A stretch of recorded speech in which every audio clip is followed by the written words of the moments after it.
Hello, a plane has crashed at Tripoli airport. The Libyan airliner was a flight from Johannesburg on its way to London Gatwick.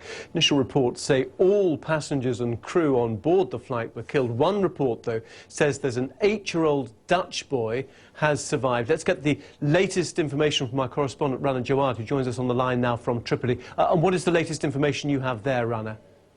Well, as you said, reports are emerging that an 8-year-old child has survived the crash. We haven't been able to confirm that as yet, but there are news reports certainly saying that. However, all the other 104 passengers are confirmed to be dead. The Libyan plane was an Airbus 330, Afriquah Airlines. As you said, it was traveling from Johannesburg due to be landing in Tripoli at 6:10 a.m. local time. Presumably, this was also a transit flight that was also going to continue its flight to London later on in the day. The latest so far is that the airport has been sealed off. We're hearing that a lot of security personnel have arrived, that the Prime Minister has even made an appearance at the airport, the Libyan Prime Minister, al-Baghdadi al-Mahmoudi. These are from sources who work at the airport. However, they have been very reluctant to give a lot of details.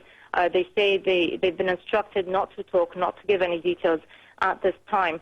Search and rescue efforts are still underway. There are many ambulances and fire trucks at the scene. However, we don't really have a clear picture of what the situation is like, what kind of condition the plane crashed in, and all the rest of it. So we'll just have to wait for more details on that. One report suggests that an 8-year-old Dutch boy has survived. You explained that this plane was in transit en route to London Gatwick. What are the theories, though, at the moment about why this might have come down? Because these planes have been flying, haven't they, for a few weeks after being disrupted because of the volcanic ash cloud, for example.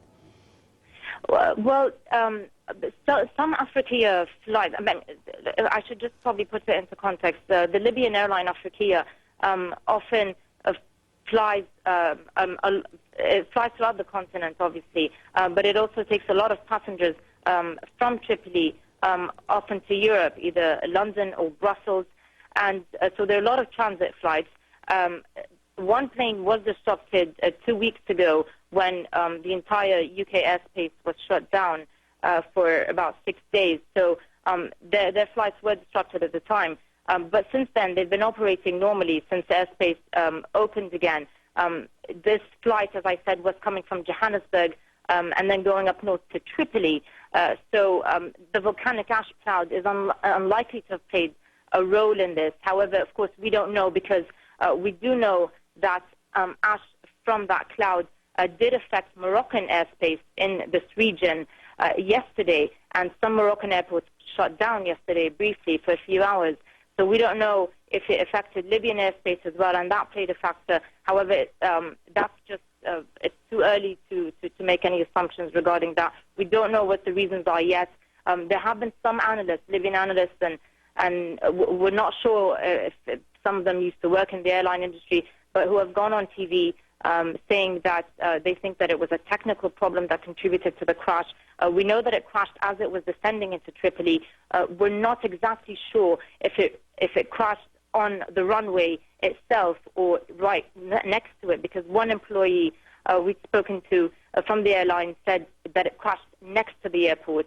So we're not entirely sure whether it was on the tarmac itself at the airport or right next to it. Okay. However, hopefully throughout the day we'll be getting more details on that. Of course. All right, Rana Jawad in Tripoli, thank you very much.